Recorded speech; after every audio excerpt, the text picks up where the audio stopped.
इतनी नीयत खराब हो जाए इंसान की। ने बोला कुछ माया दो जब दान करने जोगा हूं मैं। ने बोला आप राजा हो कही ये बात कहो, अगर राजा राजा दिखूं धन कती नहीं।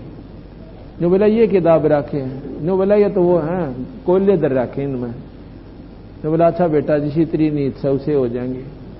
न्यू कह के महाराज जी तो अपने वहां सत्संग करते थे वहां चले गए। तो उसने सोचा रहा न्यू क्या करें कदे बाणी पार निकल जा। वो खोल के देखे सारे कोयले हो रहे, वो चक्कर खा के पड़ गया। फिर गया महाराज जी के चरणों में पड़ गया, महाराज जी बख्श दो। न्यू बोला भाई बख्श दूंगा पर ये इतने दान करने पड़ेंगे ज्यादातर, अगर जी दो कहोगे न्यू कर दूंगा। ऐसा ही कर दिया। अब उसने दान लुटा दिया खूब। आखिर में मन में फिर व्यक्ति गंदी रहेगी, अगर तने चाला पाड़ दिया एक आदमी के कहने कितना धन खो दिया, अच्छी मौज मारूं हो गुणाई न्यू करूं अगर केक की गंदी व्यक्ति मन में आई। ये इच्छा दासी जम की बता रहा हूं, ये इच्छा रहेगी उसके अंदर और उस मां बेटे में रही को ना। तो वो बर गया ना 9 शेरवे का बादशाह अंदर अंतःकरण में न्यू रह गया कि मन तो खाम खा दान कर दिया और अगले बिराना कितने घोड़े खरीदूं हो कितनी शादी कराऊं हो। ये कुमती जीव जब सुख हो जाए ना जब उल्टे काम में ज्यादा चाया करे, वो जब मर जाता है अगले जन्म में उसको बलख बुखारे का बादशाह बना दिया। उसी सम्मन की आत्मा को बलख बुखारा इराक के अंदर एक शहर है बलख, तो वहां पर उसको राजा बना दिया और इतना धन दे दिया कि उसका वर्णन नहीं किया जा सकता। और फिर कुबद के आई उसने 16,000 ब्याह करवाए। अब देखो विचार करो, इतना जुल्म उसने शुरू कर दिया, लेकिन वो भक्ति कमाई इतनी कर चुका था मालिक ने उसको निराय दे दिया। अब अंधा हो गया उस माया में। फिर अब कबीर साहब क्या करते हैं, उस अज्ञान आत्मा को फिर अंधेरा टाण के ताई फिर कहते हैं। एक उनके पड़ोस में राजा के महल से को 5-7 किले दूरी पर एक गरीब की झोंपड़ी थी, वहां पर सत्संग हो रहा था। रात के समय सत्संग की आवाज काना में पड़ी, क्योंकि संस्कारी अंश तो था, आत्मा तो वह परमात्मा से जुड़ने वाली थी। लेकिन राजा बन गया था, लेकिन उस माया ने उसको फिर उलझा दिया था। रात के समय ऊपर जा बैठा, सत्संग की एक एक चोट इसी लागा उसके कालजे में दरीजा, और मन एकदम धड़धड़ी देख तो जुल्म कर दिया। अल्लाह का खुदा का कोई नाम सहारा नहीं मिला। सुबह संत बुलाए, संतों से प्रार्थना करी कि मुझे मार्ग बताओ, लेकिन वो राजसी वो तामसपना उसमें फिर उत्पन्न हो गया। संतों ने कहा कि ये परमात्मा ऐसी चीज नहीं कि आपको हथेली पर दिखा दें, हम विधि कहें आप करो जब आपने मालिक पावे। उसने सोचा ये बकवास करते फिरते हैं, श्याम ने तो कहे थे भगवान एक पल में मिल जा, अरब कह रहे हैं कि साधन करो। उन्हें सोचा सारे ठग इकट्ठे हो रहे हैं, इनको उठाकर कैद में ठोक दो। सभी महापुरुष कैद में डाल दिए और जो भी और मिले उनको भी लाओ अलकारे भेज दिए। कोई भी संत मिले मेरे पास लाओ, उसके पास पकड़ कर ले जाए। वो कहे भगवान दिखा, वो यही बात कहें जी भगवान पाने का साधन होता है, हम बताओ आप करो। कहने लगे इसको ठाकर ठोक दो। सबको जो है ना कैद में डाल दिया। अब वो महात्मा रोने लगे, ए परमात्मा तेरे नाम पर कष्ट है कष्ट। तो जी वो बंदी छोड़ भगवान सतपुरुष पूर्ण ब्रह्म वहां पर एक रबहारी का रूप बना के, रहबारी ऊंटों वाला होता ना, ऊंट वाल सा, इतना मोटा लाल ता साफा और दोहरा धोती और लंबी जूतियां की नौका की जूती और हाथ में अच्छा मोटा मुसल लंबी लंबी मूछ, जैसे मतलब एक रहबारी की बिल्कुल जो की तो हो लिया बना लिया। वो तो परमात्मा थे जो चाव बन जा। राजा के महल के ऊपर छाछ पर, और वहां पर वो लाठी से ऐसे जोर जोर से आवाज कर रहे हैं, खुड़का कर रहे हैं, चोट लगावे जो जोर जोर से मारी गई नो अच्छा खुड़का सुने, आवाज सुनाई दे। तो राजा ने कहा कि ये कौन कमबख्त है ऊपर, लो पकड़ के। सिपाही पकड़ जाए जी, और सामने वो देखा कि ये तो कोई ऐसा ही गांव वाला आदमी दिखा से, अनजानपड़े में आ गया होगा। कहने लगे भाई तुम ऊपर क्या कर रहा था? नो बोला जी मेरे ऊंट खू रहा से गुम हो गया एक, और नो देखूं था कहीं आपकी छत पर ना बैठा हो। राजा बोला रे बड़ा पागल तू तो, ऊंट छत पर कदे जा सकता है? किधर जंगल में ढूंढ उसको जाकर, समझा? और इसका लगाओ 4 छितर, फिर आओगा नहीं तयू।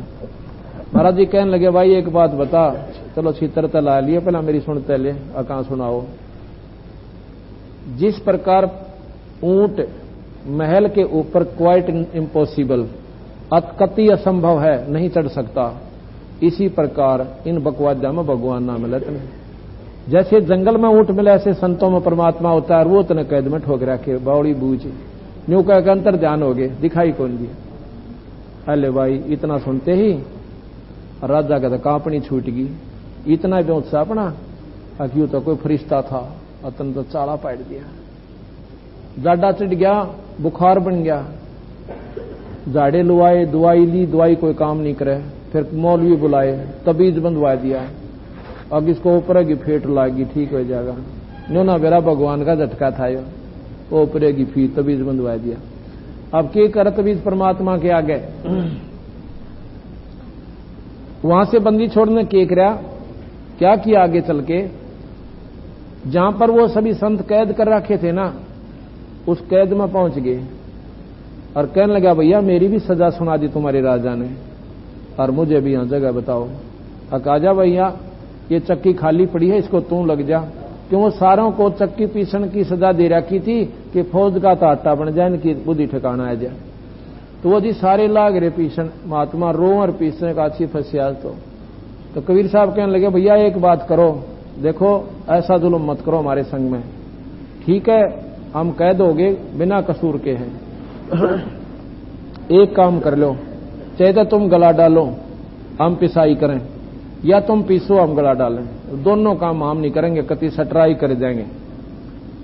अब वो सिपाहिया ने सोची ला इसकी अकल ठिकाने करेंगे कि तुम पीसो हम गला डालेंगे। अच्छा पक्का ठीक है। कबीर साहब कहने लगे भाई सभी संत खड़े हो जाओ भगत जन, और आंखें बंद कर लो। उन्होंने सोची ये कौन आ गया भाई, आगे एक बार खड़े तो हो जाओ। खड़े हो गए, आंख बंद कर ली। एक डंडा ले रहे थे, वो एक चाकी के किले गला दिया जो उनके नंबर की थी।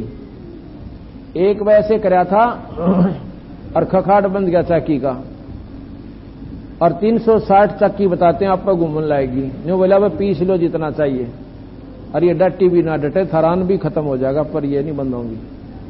और उनसे कहता कि आंखें खोलो। वो आंखें खोले हैं तो जंगल के मां खड़े, सारे कैद खाली होगी। बोल सतगुरुदेव। अब वो उन पीस किसे पीसे थे वह सिपाहियां घी बंदगी यूं तो भाई में बड़ा है काम हो गया। ये कैदी चले गए, राजा गड़ेगा। वो भाग के राजा को रिपोर्ट देने गए 2 जने के, महाराज जी मेरा ना किया आया था, एक आदमी ने बोला मेरी कैद होगी हैं, और मुझे भी चक्की दे दो। हमने उसको चक्की बता दी और ऐसे ऐसे उसने शर्त रख दी। एक चक्की का डंडा लाया था, सारी घूमे हिन्नू, डटी भी ना डटती। राजा ने बोला बस जरूर ये तो पक्की बात है, वो मेरे दौर भी आया था।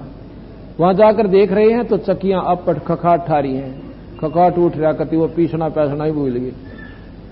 तो वो जाकर देखा, राजा ने बोला भाई ये तो खुद स्वयं परमात्मा का कोई बंदा था, खुदा का बंदा था, ये स्वयं ईश्वर था। अब क्या करें, हाथ से डोर छूट गई भाई, जब तक मेरे समझ में आई को नहीं, अब के बने। तो वो आज 10-1 मिनट में चमत्कार दिखा के वो बंद होगी चक्कियां। कुछ दिन के बाद बंदी छोड़ फिर जाते हैं, एक अतिथि का रूप बना के राह चालते का, और पहले धर्मशाला में डटा करते थे, पैदल चलते थे, धर्मशाला के अंदर अपने रात की लिया करते थे। तो कबीर साहब ने एक राह चालते का रूप बना के, एक तो इतनी मोटी गठड़ी बना रखी कपड़िया की पोटली सी, और धोती बांध रखी जैसे राह चालते होती थी।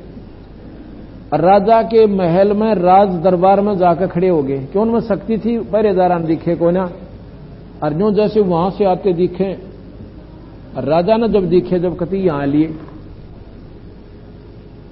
जब 1-2 पार कर जाना फिर नहीं टोक्या करते, उन्हें होगा कि पसलान पूछ ली होगी की बात से, ये तो जब आ ही रहा है तो कोई बातें होगी, राजा का कोई दिखा रखा। तो राजा कहने लगा कि कौन है भैया तू? हाँ, वो कहने लगा भाई धर्मशाला वाले, सराय वाले। राजा को कहता है सराय वाले। राजा ने देखिए कौन आ गया कमरा।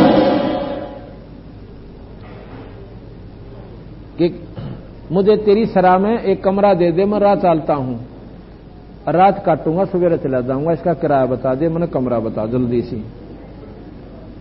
राजा उसके मुंह का न देखा, यू पागल के बांटन लग रहा है, क्या कह रहा है? कहता कौन है तू? कि अभी बताया तो है मैं रात चलता हूं, अरे एक कमरा दे दो मुझे कि तेरी सराय में रात काट लूं। वो बोला भले पुरुष है, यह तन सराय दिखा है, ये राजा का महल है। ने बोला तेरे से पहले इसमें कौन था भाई?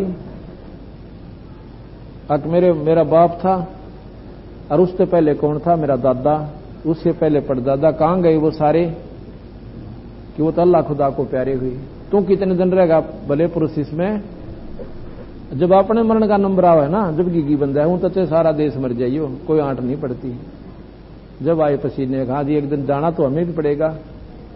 तो उल्लू इसने तो महल समझा है, परमात्मा बजा नहीं जाता, डांडी पा क्या बैठा है। इतना कहकर अंतर ध्यान हो गए, राजा को गस आ गई। क्यों? एक तो वो ऐसा चोट मार गए कि ये बिल्कुल सराय है। जब दादे परदादे चले गए, हम कह दिन रह पाओगे इस राज के अंदर, और आगे से भगवान फिर गायब हो गया, चाड़ा पाट गए। तो अब भाई घरवाला दौरा तो ये तरीका उसे एक मौलवी और बुलवाया, तो बोला मैंने न्यू दिखा, इसने भूत दिखा है। एक तबीजी साथ का बंधवा दिया, इन तबीजा का के सारा लगा उस मालिक के दरबार में। एक दिन कुछ दिन के बाद बंदी छोड़ 2-3 दिन के बाद क्या किया, एक जोटा लेकर आए, जोटा भैंसा, और उसके ऊपर औरन दिखे कोई ना, नू कति वहां लिए ना, और वहां आकर खड़े हो गए, नीचे उतर गए, पहले बैठे थे फिर उतर गए। कहने लगे अरे तू भैंसा लेकर अंदर कैसे आ गया भाई, तेरी क्या हिम्मत है? कि मैं इसलिए आया हूं, आपने संतों को बुला रखा है कि मुझे बताओ भगवान कैसा होता है। तो मैं भगवान बताना आया हूं। अब बता कैसा होता है? कि जोटा राम बता दे भाई। वो जोटे का हाथ में महाराज ने भैंसे के हाथ कमर पे ऐसे थपकी लगा दी कि भैंसा, इसने बता राजा ने भगवान कौन है। तो वो जोटा बोलता है भैंसा कि राजन, ये जो मेरे पास खड़ा है ना, ये परमात्मा है भाई, ये परमात्माओं का परमात्मा, ये पूर्ण ब्रह्म शक्ति है, और इसके चरण पकड़ ले। जब जोटा बोला ना, एकदम राजा का तो जाडा चढ़ गया, शरीर कांपन लग गया। महाराज ने सोचा यूं भी मरेगा, एकदम अंतर ध्यान हो गए, बेहोश हो गया। ऐसा झटका लगा उसको कि उसकी सोधी नहीं रहे होए। वो फिर सिपाही से पूछा, उन न दिखा कोई ना, उस न दिखा वो नहीं सोचे, इसका दौरे पड़ने लायक गए। भाई वैद्य बुलाए, वैद्य बोले इसका कोई बीमारी नहीं, दवाई दे देख ली। तो भाई एक गले में और बंधवा दिया तबीज। यानी ये हमारे द्वारा ये इलाज था, आखिर में जब कितना सोच बैठो, शाणे के चक्कर में पड़ते हैं, पर परमात्मा का आगे शाणे सुने का कोई काम नहीं, मतलब पार नहीं पड़ते। उसके बाद क्या हुआ, बंदी छोड़ एक दिन एक बांदी का रूप बनाकर, और बगीचे में दिन के अंदर वो राजा 2-3 घंटे अपना मौज मारा करता, वहां आराम करता था। वैसे भाई दिन में सो लिया करता 2-3 घंटे। और वहां पर बांदियों की ड्यूटी ला रखी थी कि उस राजा की सेज वहां पर बिछा काम है। जब 16,000 रानी थी तो बांदियां की गिनती को ना कितनी होंगी, कौन पहचान करे था, उन्हें देख ली, एक दिन ही जारी है और सेज ठीक करे, सब बाकी अपना काम लगी रही। तो वहां बंदी छोड़ने औरत का रूप बनाकर, लड़की का रूप बनाकर, और उस राजा की सेज अपने हाथ में बिछाई। देख उस भगवान ने अपने हंस की के उद्धार की खातिर बांदी बनना पड़ा, और उसके बिछौना बिछाया अपने हाथ में अपने बच्चे का। और हम अज्ञानी जी उनको समझ नहीं पाते, फिर भी नहीं सोचें ये तो वैसे ही फिरता होगा। तो राजा जाके अच्छा क्या किया, जब बांदी ने वो सेज बिछा के और उसके ऊपर आप लौट गई, सोगी खर्राटे बरे। राजा जब पहुंचा उसने देखा, क्योंकि बांदियों की ड्रेस न्यारी होती थी, उसने देखा कि बांदी और मेरी सेज पर सोए। इसका दिमाग खराब हो गया भाई, इसने चाड़ा पाट दिया। तो आज तक किसी की हिम्मत नहीं, चिड़िया भी नहीं पर मार जाए। तो उसने ठाक कोरड़े, ऐसा तगड़ा कोड़ा होता था कि घोड़े का मार देना तो घोड़े के 5 चौड़े हो जा एक कोड़े से। और उस राक्षस ने 3 कोड़े उस भगवान कई से करीडे मारे ने सुपाड़ गेलना कपड़ा भी पाट गया। वो निशान बन गए कति लाल लाल। एकदम महाराज जी खड़े होते हैं और खड़े होकर हंसन लग जाते हैं, बहुत बुरी तरिया लोट पोट हो गया हंसते हंसते। अब सहम गया वो बादशाह भी कि इस कोड़े का आगे तो भाई जो है भैंसा भी लौट जा एक कोड़े में। और यह बांदी खड़ी होकर हंसन लग रही है। कहने लगा बांदी हंसने का कारण बता, मुझे कारण बता तू हंसी क्यों। ने बोली भगत जी बात सुनाऊं। और कहा कि मैं तो इस स्त्री सेज पर एक घड़ी सोई थी, इसलिए मेरे को ये बूंदी सजा मिली। और तेरा क्या होगा भगत जी, तो रोज सोवे इस पे, इतनी गंदी सेज जिस पे एक घड़ी सोने की सजा 3 कोड़े। और जो 100 दिवस और राता उनका की हाल बिदाता।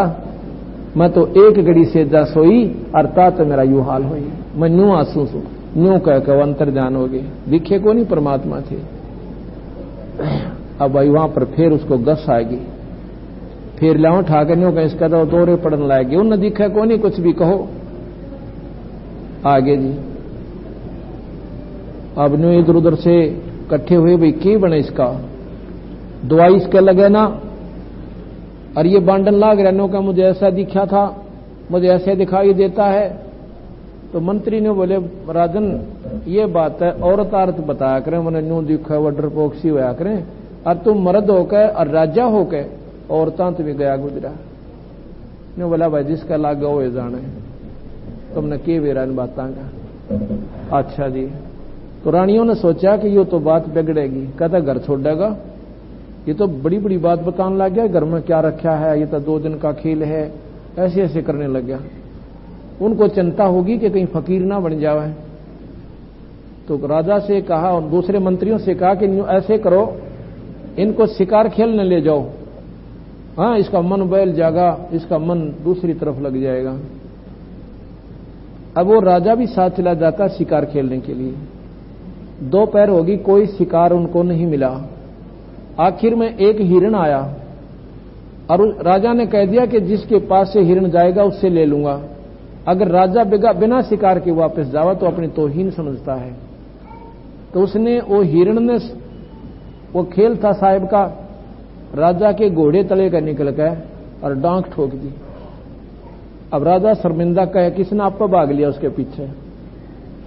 बहुत दूर निकल जाता है, इतनी दूर निकल गया 1 घंटे तक उसके पीछे घोड़ा भी, वो भी पसीना पसीना। आगे जाके अंतर ध्यान हो जाते हैं। एक वर्क ऐसे मोड़ काटता ही हिरण दिखाई ना दिया। और भी तो काफी दूर तक भागा पर कहीं नहीं दिखाई दिया। वापस आ गया तो इतनी जोर की प्यास लग गई, घोड़े ने मुंह बा लिया और मुंह में झाग आ गए। और उसको भी बहुत कसूती प्यास लग गई, पानी दिखे को ना काफी दूर तक। और उनका पड़ाव रह गया था कम से कम 20 किलोमीटर दूर। उन्हें सोचा आज मरे भाई। आगे आके देखते हैं कि एक बगीचा, एक तालाब, एक कुआं और एक महात्मा बैठा है जिंदा। उन्हें चलो राहत हुई, घोड़े को पानी पिया तालाब में, वृक्ष से घोड़ा बांध के और आप कुएं पर पानी पी के। और फिर उसने सोचा कि महात्मा बैठा है और 3 कुत्ते बड़े बढ़िया ले रहा है, बहुत अच्छे कुत्ते हैं 3।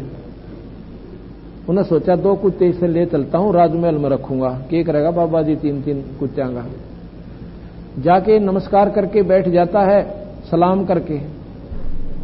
कहते हैं जिंदा अकान जी ये कुत्ते बड़े बढ़िया ले रहा तू, ये 2 कुत्ते मुझे दे दे, इसको मैं घर रखूंगा। ने बोला भाई ये कुत्ते ऐसे देने के को ना, क्यों?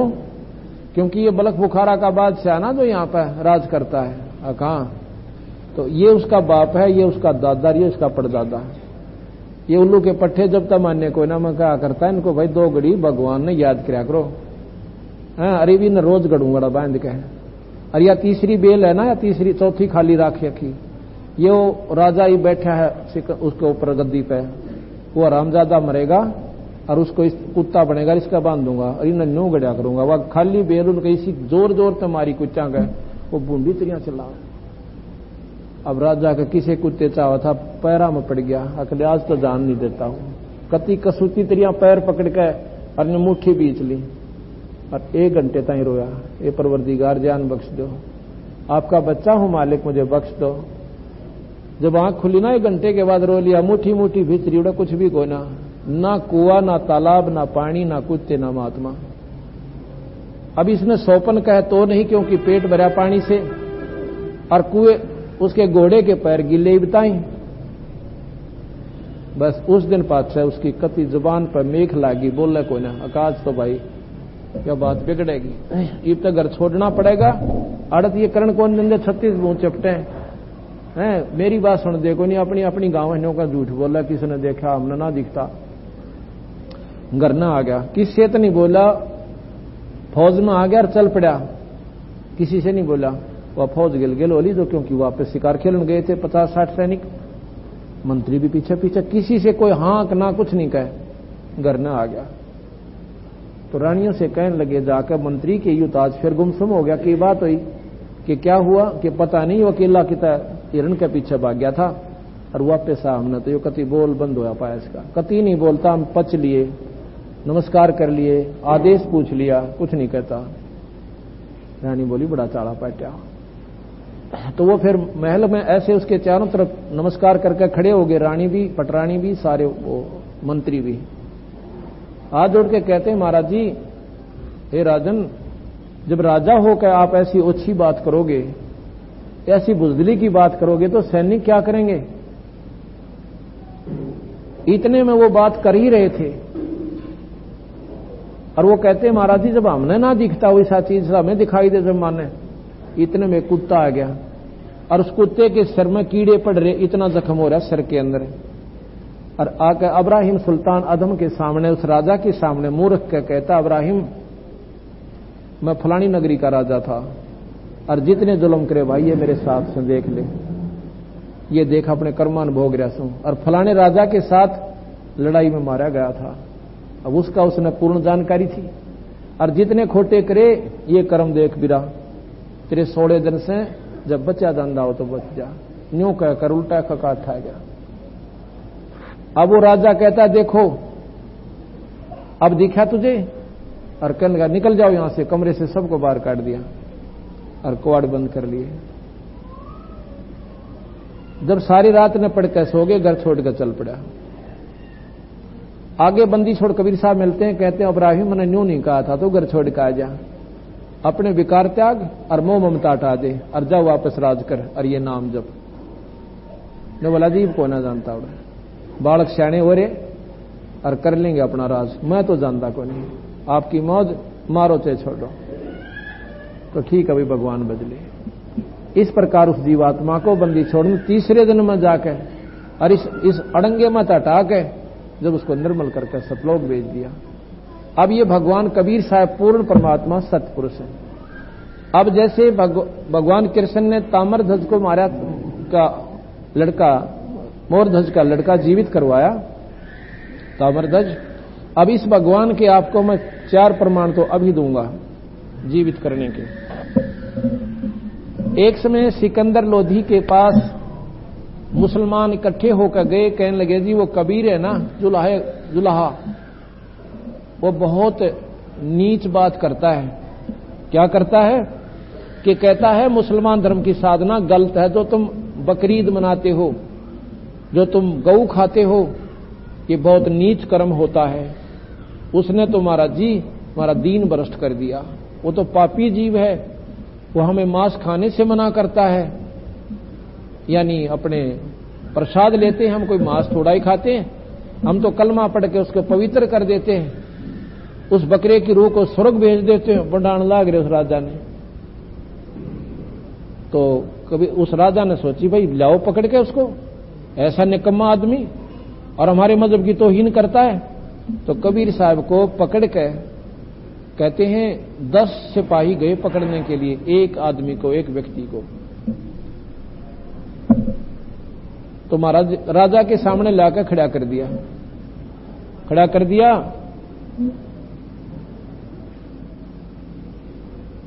एक गऊ मंगवा ली, ग्याबन गऊ, जिसके पेट में बच्चा था। तो सिकंदर लोधी कहने लगा, भाई कौन है तू? और साथ में उन्होंने ये भी कह दिया था जी वो अपने आप को भगवान बताता है मैं खुदा हूं, और मुसलमान धर्म में खुदा को नहीं मानते कि वो आकार में आता है। ऐसा कोई कहे तो उसको काफिर कहते हैं, उसको पापी कहते हैं। तो कौन है तू कहता मैं खुदा हूं? हाँ जी मैं खुदा हूं। कबीर साहब बोले मैं खुदा हूं, हम ही अलख अला हैं कुतुब गोस और पीर, गरीबदास खालिक दनी, भाई हमारा नाम कबीर है। अच्छा तू खुदा है? हाँ जी। वह गऊ काट दी, तलवार की गेला 4 टुकड़े हो गए मां बेटिया के, 4 टुकड़े मां बेटा के हो गए। ने बोला तो खुदा हाथ इसने जीवित कर ले, नहीं तेरी गर्दन काट दूंगा। कबीर साहब कहने लगे खुदा की परिभाषा यही नहीं होती कि मुर्दे जिंदे कर दे, और भी परिभाषा होती है, ये तो एक उसका पार्ट है। अच्छा देख जानते हैं, एक थप की गऊ का मारी ऐसे जुड़कर खड़ी होगी, एक थप की बच्चे का मारी ऐसे जुड़कर दोनों खड़े हो गए, ला का बच्चा और दूध की डेग ठोक दी। बोल सतगुरुदेव की।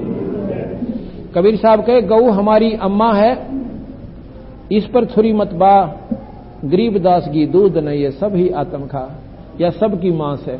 मुसलमानों को ये दूध देने तो नाटती नहीं, और ना हिंदुओं को नकारा करती, ये सब के लिए समदृष्टि से देखती है।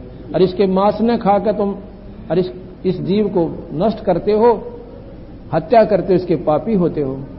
ये आपके परिवार को 10 साल तक दूध गावर घी खुआ हुआ, इतना बढ़िया अमृत, और तुम इसके मांस ने खाकर सत्यानाश को प्राप्त होते हो। अब इस चमत्कार ने देखकर ना तो राजा बोला ना वो कैद जी बोले। महाराज गरीबदास जी कबीर साहब कहते हैं कि एक मुल्ला मस्जिद में कुक एक पुकार है बोका, इनमें कौन सा स्वर्ग में जागा, हमने लग गया धोखा। एक तो बकरे को हलाल करते हैं, आधी गर्दन काट दी 5 उड़ के, और फिर उसके ऊपर कलमा पढ़ते हैं, जैसे गायत्री मंत्र होता है ना यहाँ का, ऐसे उनका एक कलमा मंत्र है। उनने ऐसे बहका रखा उन भोली आत्माओं को, मुल्ला और काजियों ने, कि ये कलमा जिस पर पढ़ दिया ना, हलाल कर दिया जो प्राणी, वो स्वर्ग में चला जाता है, और ये मांस प्रसाद बन जाता है, बस कोई पाप नहीं लगता। कबीर साहब ने बोले जय या रूत भीष्ट पठाई, तो कर तदबीर कबीला भाई।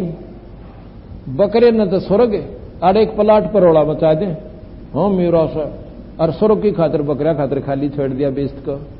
यानी अगर तुझे पूर्ण विश्वास है, दृढ़ विश्वास है कि इस प्रक्रिया से परमात्मा स्वर्ग देता है, तो भाई मैं दूसरा नंबर कौन आन दे, बच्चा तो भी पहले अपनी नाड़ काटक में जाऊंगा स्वर्ग में। अगर तुझे पूर्ण दृढ़ विश्वास है कि ये स्वर्ग में बकरे की आत्मा चली गई, तो अपने लड़कियां ने काट के दिखा, अपने परिवार ने काट के दिखा दे, तो हम तेरी प्रक्रिया को सही मान लेंगे। एक मुल्ला मस्जिद में कूक है, कैसे कूकता है, हलाल कर देता है। बकरा अपनी जान न रोए, आखिरी सांस गिन रहा कि कब मेरी प्राण निकले, और वो नो कहे अल्लाह, हे खुदा, इस रूह को, बकरे की आत्मा को स्वर्ग में स्थान देना, मोर रूह के नौका मस्जिद में चढ़ के ऐ तरह बुलाया। वो खुदा तेरे बाप का नौकर है, तेरे कंते उस बकरे की रूह ने स्वर्ग में भेज देगा। ये कोई बात हुई? परमात्मा पान की खातिर शेख फरीद मुसलमान था, और सिरदड़ की बाजी लानी पड़ी, कुएं में उल्टा लटका, तपस्या करी, जैसा नाड़ काटन तो बकरा काटन तो भगवान मिला, तो उसने के जरूरत थी साधना करने की। उस महात्मा ने, मंसूर ने अपने अंग तक कटवा दिए, शरीर तक कटवा दिया उस ईश्वर को पाने के लिए। तो यही गरीबदास कबीर साहब कहना चाहते हैं, ये ओछी साधना में इन अनजान साधकों ने इस भोली भाड़ी जनता को पागल बना रखा है, सतमार्ग तक नहीं आने देते। अब कौन बोला उसका आगे, सारे जो खड़े खड़े कांपे। अगे तो बेराना के खड़ा से सामने जिसने गौ जिंदा कर दी, बछड़ा जिंदा कर दिया। सिकंदर लोधी मुकट समेत रेते में पैरा में पड़ जाता है, जब बंदी छोड़ खड़े हुए उन्होंने देखा उनका असली रूप। एक तेजों में शरीर जितना ऊंचा दिखाई दिया, चरणा में पड़कर रोने लग गया। ने बोला बख्श दो परवरदिगार, मां आपका बच्चा मेरे से गलती होगी, अक बख्श दिया, पर सोच समझ के काम करा करो। कबीर साहब को पालकियों में बैठा के और उनकी झोंपड़ी पर भेजा, बाजे बजाते हुए सिकंदर लोधी। बोल सतगुरुदेव। एक समय की बात है कि सिकंदर लोधी को जलन का रोग हो गया। जलन का रोग ऐसा खतरनाक होता है जैसे किसी की आंगली पर कभी या शरीर पर कोई गर्म चाय पड़ गई हो, या कोई आग पर हाथ टेक गया हो, उसके बाद देखो कितना दर्द होता है। इतना जलन का रोग ऐसे सारे शरीर में व्यापक हो गया उनके, क्योंकि पाप कर्म जो प्रभावी हो जाते हैं इस जीव के, उसके दवाई भी काम करना बंद कर देती है, वो बल्कि दूना दुख होना शुरू हो जाता है, पाप कर्म बढ़ जाते हैं, रिएक्शन हो जाती दवाइयों की। उसने जी दिल्ली का बादशाह और सारे के डंडोरे पिटवा दिए, भाई जो भी बढ़िया से बढ़िया हिंदुस्तान में वैद्य हो और मुंह मांगा पैसा दूंगा, मेरी बीमारी काट दे।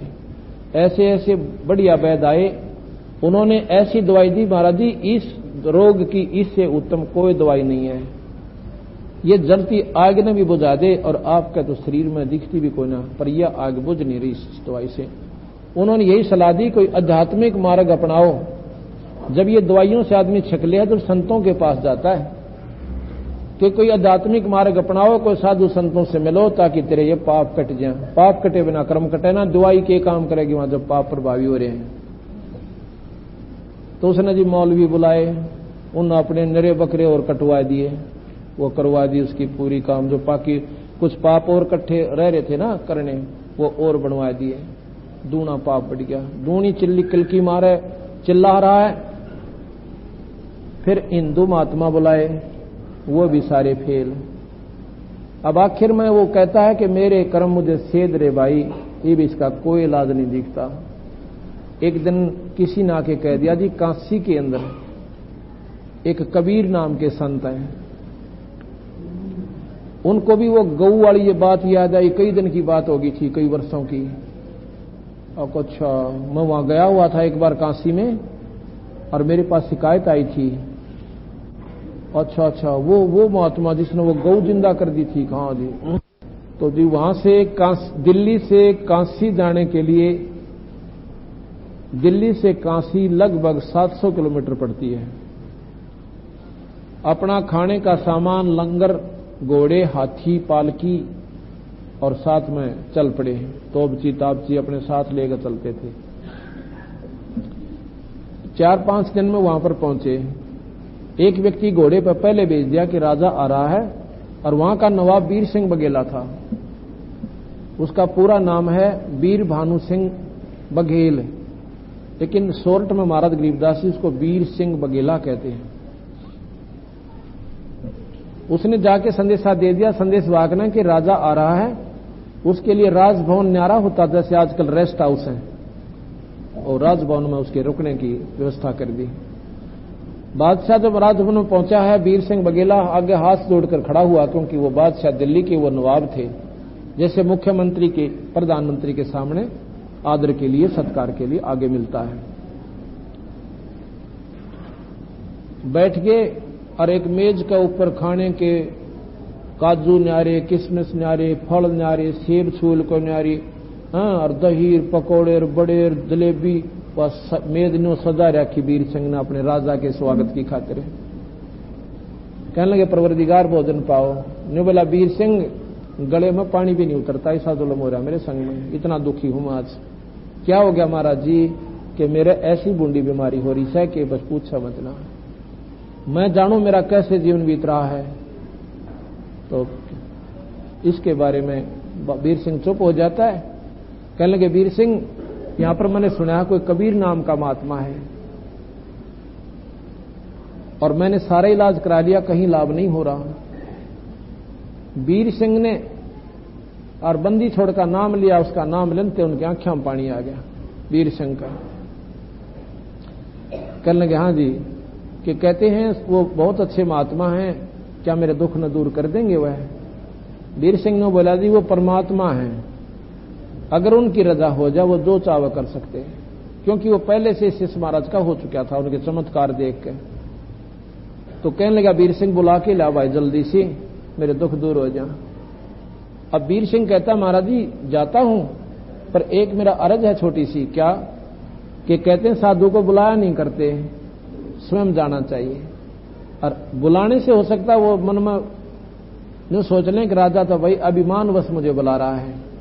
अगर वो आ भी गए, अपनी रजा नहीं बख्शेंगे, आपको कोई लाभ नहीं मिलेगा। आप जावांगे ना आपा, और वो राजा प्रसन्न होंगे कि राजा और मेरे पास आ गया, हो सकता है उनकी दया में। और मेर तो बात बना जी, ऊंचे सारा गांव बैठा रहा उसके दौरान। जिसका अपनी कसक सीधी लगेगी ना, रोता हुआ अर्ज करेगा जब वो काम बनता है। तो अब कहते हैं मरता के नहीं करता, नहीं बोला भाई बिल्कुल ठीक है वीर सिंह, ओ मैं चलूंगा वीर सिंह, चल पड़ते हैं। कहां मिलते हैं कि रामानंद जी के आश्रम में रहते हैं वो ज्यादातर हैं, क्योंकि रामानंद जी के वो शिष्य थे, लेकिन रामानंद जी फिर भी थोड़ी कमजोरी किया करते थे। कबीर साहब ने जब उनका भ्रम तोड़ दिया था तो उन्होंने इन दो धर्म के सभी जाति वालों को नाम देना शुरू कर दिया था, लेकिन मुसलमानों से नफरत वो फिर भी करते थे। अब कबीर साहब सोचा करते महाराज जी में अभी भी थोड़ी सी कमजोरी रह रही है, और जब तक यह कमजोरी जात और मजहब धर्म की रहेगी आत्मा निर्मल नहीं हो सकती, परमात्मा में लीन नहीं हो सकती, वहां उस लोक में नहीं जा सकती, सतलोक में। एक ही तीर के दो शिकार खेलने थे बंदी छोड़ दे। राजा को काबू करना था कि हो सकता है ये राजा सारी दुनिया ने समझा दे, ये क्योंकि हिंदुओं से मुसलमान वो राजा बहुत बढ़ा रहा था, बहुत जुल्म कर रहा था प्रजा के ऊपर, इसलिए उसको काबू करना बंदी छोड़ना जरूरी समझा कि ये अनर्थ बंद कर दे।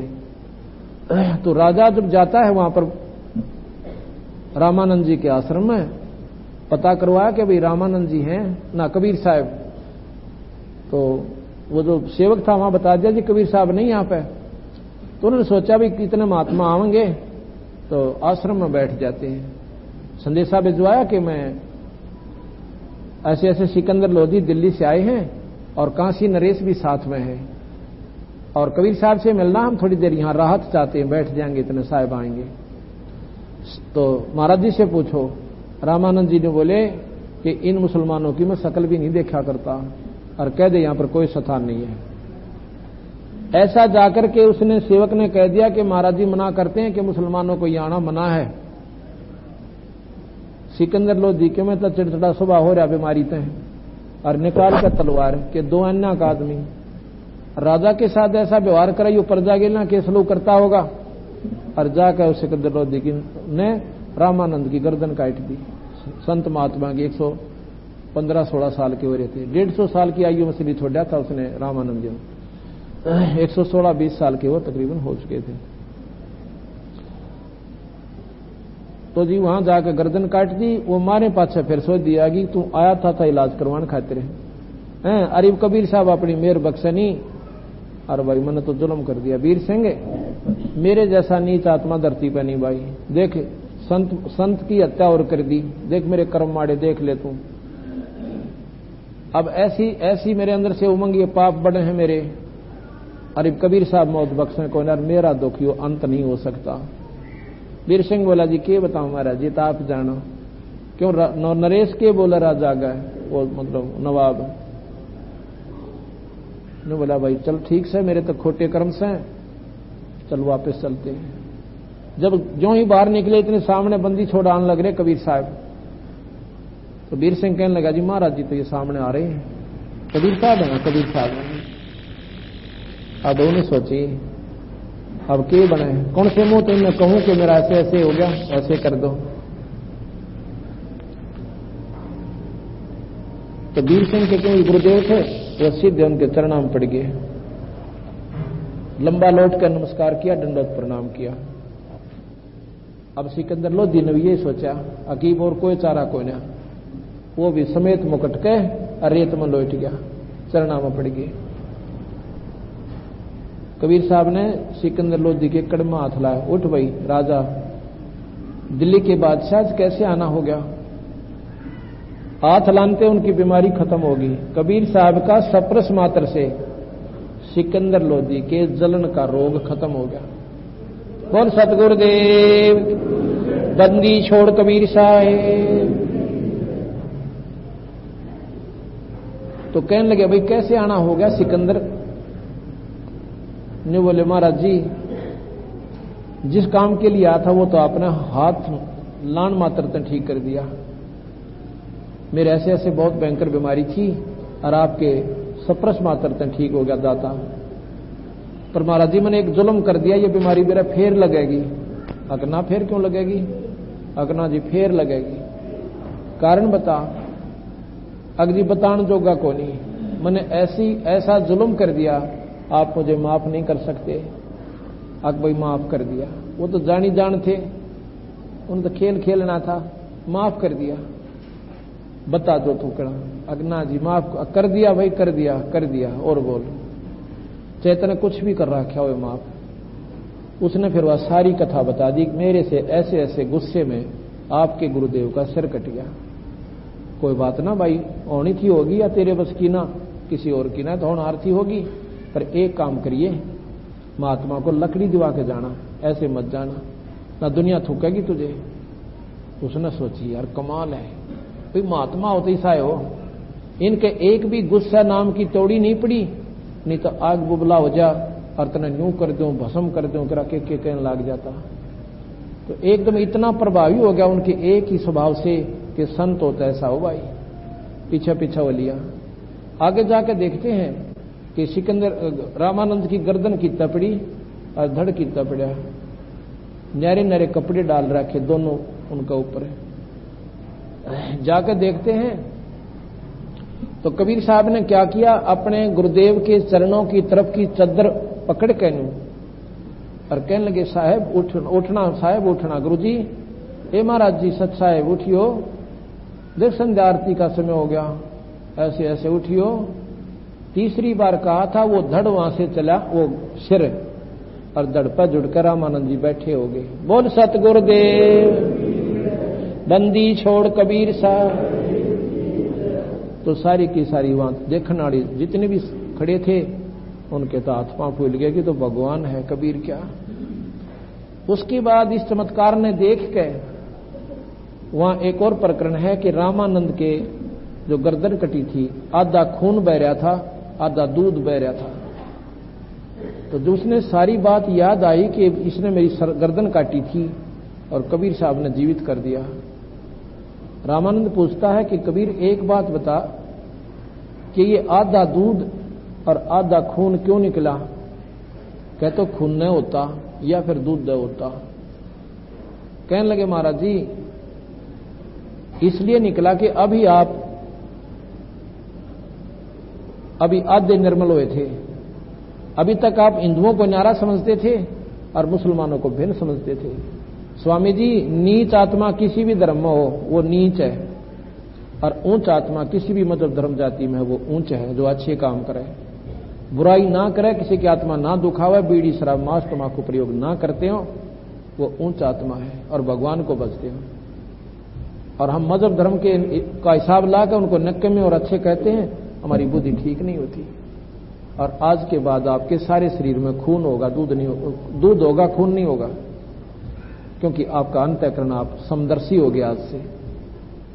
इस प्रकार फिर सिकंदर लोधी ने ये चमत्कार जब देखा, चरण पकड़ लिए बंदी छोड़ के, ने बोले महाराज जी, हे परवरदिगार, एक बार दिल्ली चलो, हमारे परिवार का उद्धार हो जाएगा, आपके चरण पड़ेंगे। साहब भी चाहते थे किसी प्रकार राजा ही सद्बुद्धि हो जाए तो सारी जनता ने सुख हो जाएगा। कहने लगा अच्छा भाई चलते हैं, स्वीकार कर लिया। उधर से शेख तकी नाम का एक धार्मिक पीर था मुसलमान, वो उनका एक नंबर का, उसमें हिंदुस्तान का एक नंबर का पीर था। उसके हुक्म में सारे मुसलमान थे, एक तो राजा का पीर और पूरी छोटी मोटी को सिद्धियां भी जाना था। तो सिकंदर लोधी वापस आ गए, कबीर साहब को हाथी पर बैठा के चल पड़े। रास्ते में इलाहाबाद के पास आके एक गंगा पड़ती है, गंगा, तो उस गंगा के किनारे पड़ाव डाल लिया। अब शेख तकी ने जब पता चला कि ऐसे ऐसे सिकंदर लोधी का जलन का रोग ठीक हो गया और मरे हुए संत को जिंदा कर दिया कबीर साहब ने, और इसलिए राजा ने इनको इतना आदर दे दिया कि अपने हाथी में, अपने चंडोल में बैठा कर स्वयं चौर कर रहे हैं। और शेख तकी ने सोचा तेरी चौधर गई है, ये भी राजा तेरी जात नहीं पूछा है, और इस कम वक्त ने मेरी रोटी मार दी।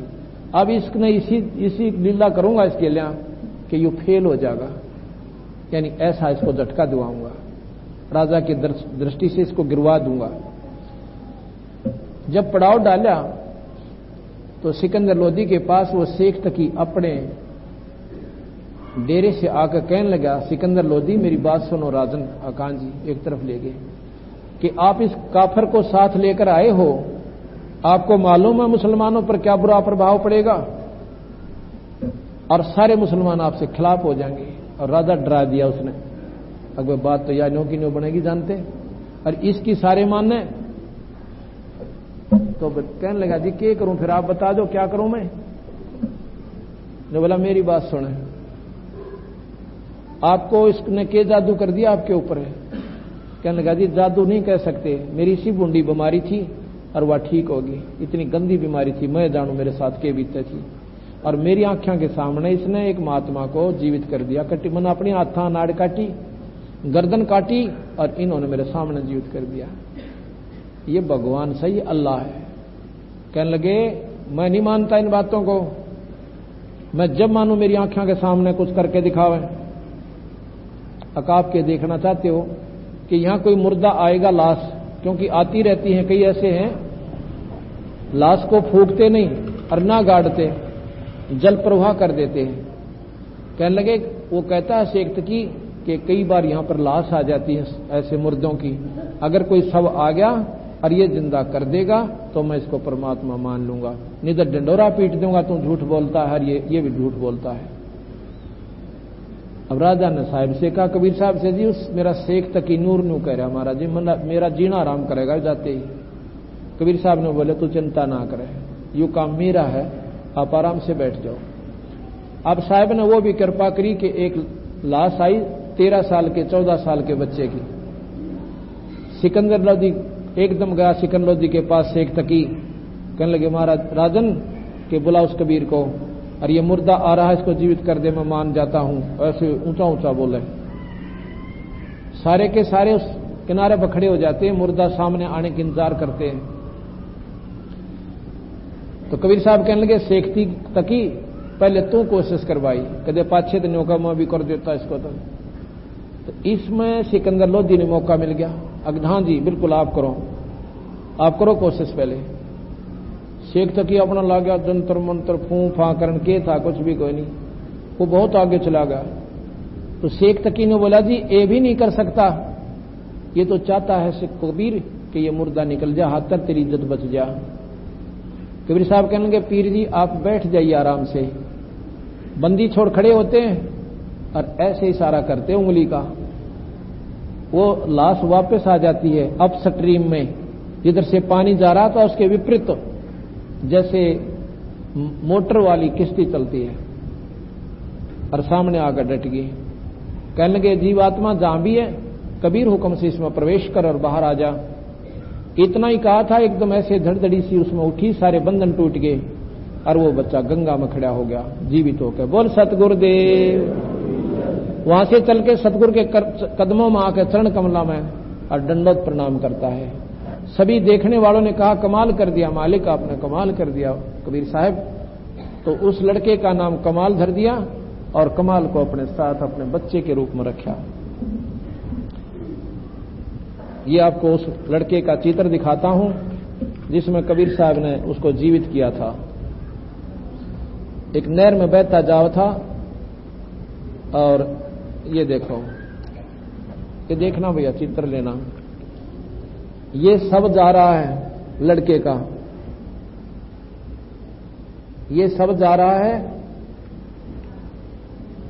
और जीवित होकर इधर ये सतगुरु के चरणों में ये बच्चा कबीर साहब के चरणों में नमस्कार करके और बैठ गया है। सामने सिकंदर लोधी, शेख तकी और अन्य सैनिक देख रहे हैं। ठीक हो गया।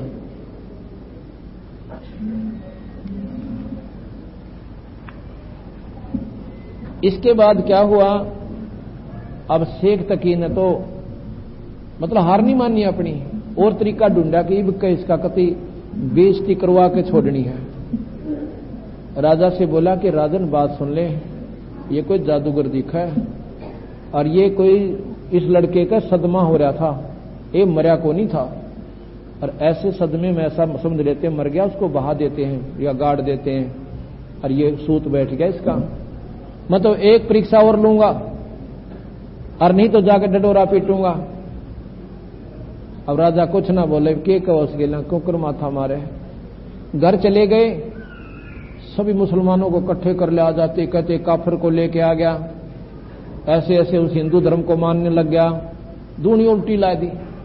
अब मौजिज मुसलमान जो वहां के प्रभावी थे वो हजारों आदमी इकट्ठे हो गए और कहते हैं राजा से हम बात करना चाहते हैं, या तो इस काफिर को यहां से भगा दो। राजा ने 5-7 बुलाए कि तुम 5-4 जने मेरे पास आओ। शेख तकी मौजिज 5-6 व्यक्तियों को बुला ले गया। भाई क्या चाहते हो, की बात है? कहने लगे शेख तकी कह रहा है कि आपको इसने अपने चुंगल में दे लिया है, आप हिंदू होने जा रहे हो, हम आपको जो है ना राजा स्वीकार नहीं करेंगे, बगावत कर देंगे, ये कर देंगे। कुछ बात तो बताओ कि ये बताओगा शेख तकी क्या चाहता है, जैसे ये कैसे करना पड़ेगा आपको। क्या चाहते हो पीर जी? कि मैं चाहता हूं कि जब मानो इस कबीर को कि मेरी कन्या को जीवित कर दे दो, कब्र के अंदर दबी हुई पड़ी है। वह छोरी उसकी लड़की 12-13 साल की मर गई थी, शरीर छोड़ गई थी और वहां पर वो डाल दी। आने दो उसको। तो क्या हुआ? तो जब जानो कि शेख तकी कहता मेरी लड़की ने जीवित कर दे, अब सिकंदर लोधी बोला जी 1 मिनट डट जाओ। कबीर साहब के पास गया, महाराज जी इसने तो जुल्म कर दिया, मेरा जीना आराम कर दिया शेख मेरे पीर ने तो। और वो महाराज जी जाने थे सारी। अब कहने लगा भाई की बात है जी, नूर नो कैसे कि इनको कह दो तीसरे दिन परसों वह छोरी जिंदा हो जाएगी और डंडोरा पिटवा दो, सारा मुनादी करवाओ, क्योंकि आधे मानने हैं फिर आ जाएंगे, हमने ना देखा। डंडोरा पिटवा दिया आसपास गांव में भी और हजारों आदमी इकट्ठे हो गए। कबीर साहब ने जाके और वह कब्र फोड़वा दी, कब्र फोड़ दी। कहने लगे शेख तकी अब तू जीवित कर अपनी लड़की को। तो और कहने लगे महाराज जी अपनी लड़की ने कौन कब्र में दाबे, जिसके पास कोई शक्ति होती तो आप करो महाराज जी। कबीर साहब बोले कि शेख तकी की लड़की जीवित हो जा। शेख तकी की लड़की जीवित हो, वह जीवित ना हुई। 3 बार कहा ना जीवित हुई। शेख तकी कूदन लाग गया ना, जंप मारा इतना ऊंचा को, देखा ना पकड़ी गई चोरी बेवकूफ बना रहा था। वो जब नाच लिया ना, जब बोला डट जा शेख तकी, रुको आप थोड़ी देर। कहने लगे जीवात्मा जहां भी है कबीर हुक्म से इसमें प्रवेश कर और बाहर आ जा।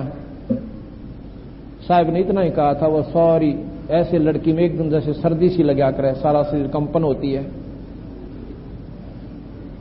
और वो सारे बंधन उस लड़की के एकदम वो खड़ी हो जाती है, बंधन नहीं होते उसमें, और खड़ी होके और महाराज के चरणों में दंडोत प्रणाम करती है। बोल बंदी छोड़ मारा, बंदी छोड़ कबीर साहेब। वह लड़की क्या कहने लगी? कबीर साहब बोले कि बेटी तू जा अपने पिता के पास, अपने पिता के पास जा। वह लड़की ने बोली महाराज जी अगर मेरा पिता होता तो मैंने ये जमीन में दाब कर जाता, ये मेरा बाप नहीं है, ये गुमराह कर रहा दुनिया को। और 1 घंटे तक उस लड़की ने बताया कि ये परमात्मा आपके सामने अल्लाह खड़ा है, ये खुदा का खुदा है, परमात्माओं के परमात्मा स्वयं भगवान आए हुए हैं, और किसी की आंख खुलती हो तो इनके चरणाम पढ़कर अपना नाम ले लो। ऐसे चमत्कार देख के कबीर साहब के 64 लाख शिष्य हो गए आज से 550 वर्ष पहले। हिंदुस्तान की आबादी उसमें मुश्किल से 4 करोड़ होगी और 64 लाख शिष्य हो जाना कोई छोटी बात नहीं है। लड़की कहने लगी आज से मेरे पिताजी आप हो महाराज जी, मैं तो आपकी बेटी आपके साथ रहूंगी। तो महाराज ने उस लड़की का नाम कमाली दर दिया, सबने कमाल कमाल किया, कहा छोरी का नाम कमाली रख के अपनी बेटी के रूप में रखा, कमाल को अपने बेटे के रूप में रखा। कबीर साहब के पत्नी नहीं थी, उन्हें शादी नहीं करवाई और ना ही वो मां का जन्म लिया था।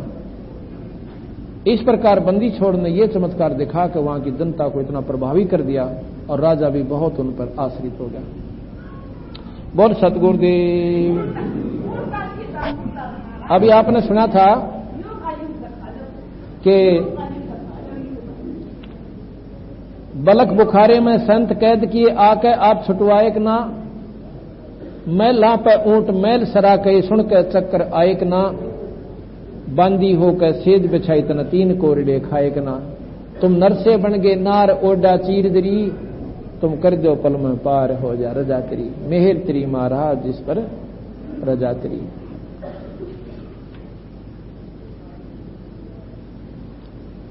इससे पहले आपने सुना था कि रामानंद योग में उलझे से सोकर सुलझाएक ना, और सुपच सुदर्शन को चरणों में लेकर अपने वचन निभाएक ना। और नीरू नीमा उसके मात पिता थे, वो बेटा बन मुक्तायक ना। जीवा दत्ता की सूखी डार कर दी हरी भरी। अब ये दो छोटी कहानी आपको और सुनाऊंगा। द्वापर युग में कबीर साहब करुणा में नाम से आए थे। उस समय उनका शिष्य सुपच सुदर्शन नाम का सुपच था, यानी बंगी जाति में, हरिजन मतलब बंगी जाति में थे, बाल्मीकि घर पे। तो सुपच सुदर्शन तो महाराज ने पार कर दिए, और उनके माता पिता ने नाम नहीं लिया, कबीर साहब की बात नहीं मानी। तो सुपच सुदर्शन ने कहा था, महाराज जी एक दया मेरे पोर कर दियो, जब इतनी मेहर करी है, मेरे माँ बाप ने पार कर दियो। अका अच्छा भाई देखांगे, ले तेरी बात यह भी करूंगा पूरी। अगला जन्म उसके सुपच सुदर्शन के माता पिता का ब्राह्मण ब्राह्मणी का हो जाता है। उसमें कबीर साहब 3 साल की आयु में उनको मिलते हैं। सारे डंडोरा पिटवा लिया कि लड़का किसका है, किसी का नहीं पाया, आखिर में अपने पास रख लिए। 1 साल रहते न हो गए जब कबीर साहब कहते हैं कि तुम मेरे से नाम ले लो, मैं तुम्हारा गुरु हूं। वो बालक बोले, बाप बोले, माता पिता मुंह बोले कि तुम्हारा गुरु कैसे बन गया? 4 उंगल का बच्चा तेरे 2 दड़ांगे थप्पड़। महाराज ने फिर कहा एक बार, एक दिन ऐसे ही कि तुम नाम ले लो और तुम्हारी मुक्ति कर दूंगा। अब छोटा सा बच्चा ऐसी बात करे कौन माने। जब उन्होंने करड़ा धमका दिया कबीर साहब को कि तुम्हारा बेटा है कि बाप बन गया, तो महाराज जी अंतर्ध्यान हो गए, दिखाई नहीं दिए। वो बहुत रोए, टक्कर मारने लग गया, हमने जुल्म कर दिया। वो तो भगवान थे, कोई फरिश्ता था। अगला जन्म उनका फिर ऐसे पंडित और पंडितानी का होता है, जैसा कि हमने पहले बताया था। मुसलमानों ने जबरदस्ती उनको मुसलमान बना दिया, नीरू और नीमा नाम दे दिया। तो जब वो नीरू नीमा को कबीर साहब ने फिर नाम देकर बेड़ा पार किया। नीरू नीमा उसके माता पिता थे, बेटा बन मुक्तायक ना, जीवा दत्ता की सूखी डार कर दी हरी भरी, तुम कर दो पल में पार जिस पर मेर तेरी।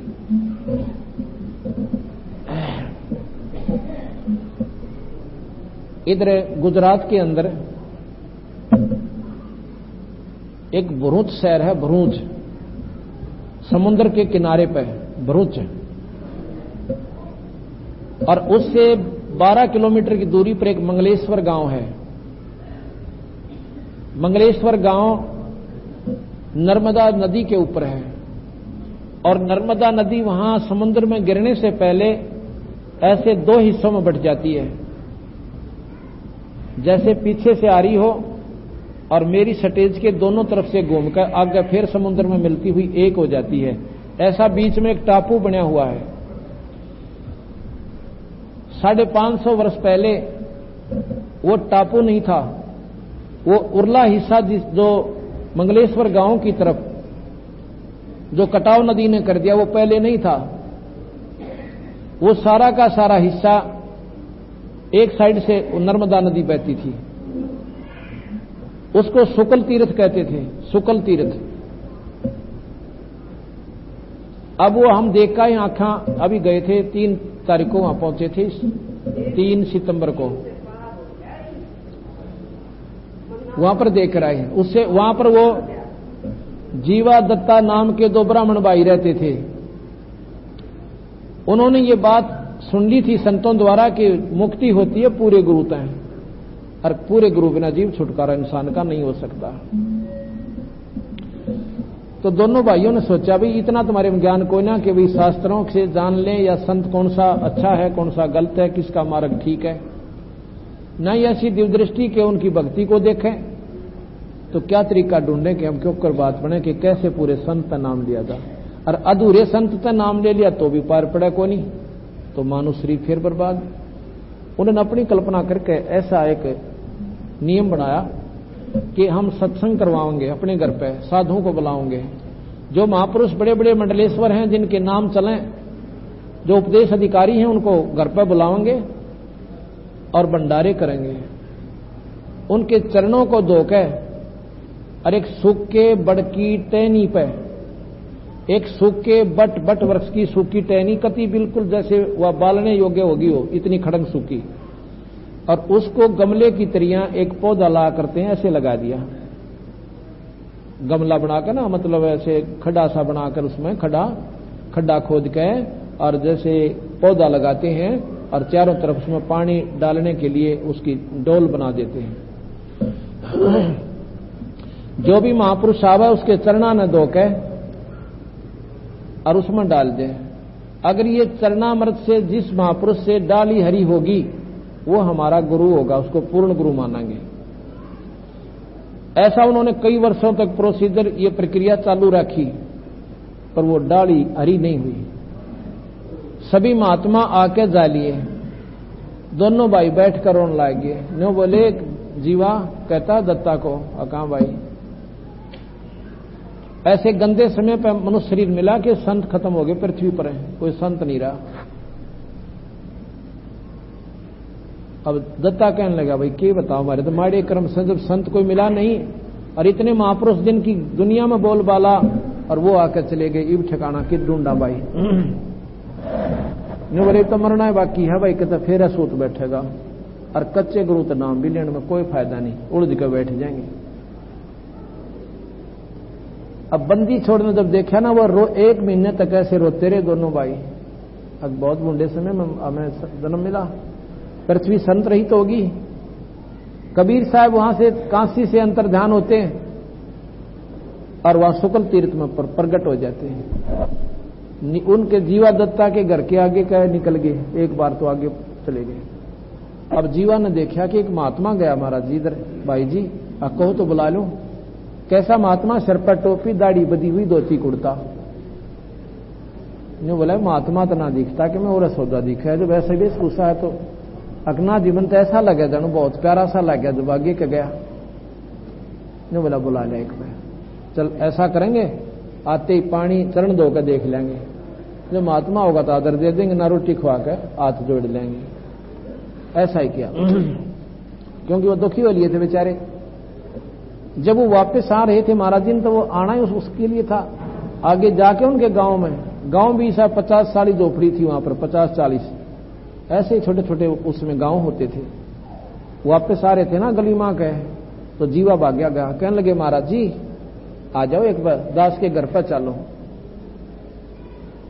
ने बोला भाई चलो। आगे बिठा के, मुड्डे पर बिठा के दोनों भाइयों ने चरण धोए। अन्य बोले जीवा ले प्रेम डाले ये भाई इसने, उनका बड़ा बतलाई हुई बात थी। जीवा ने जाती साहेब के चरणों की, साहेब के चरणा की व चरणामृत उस डाली में डाल दिया, टहनी में।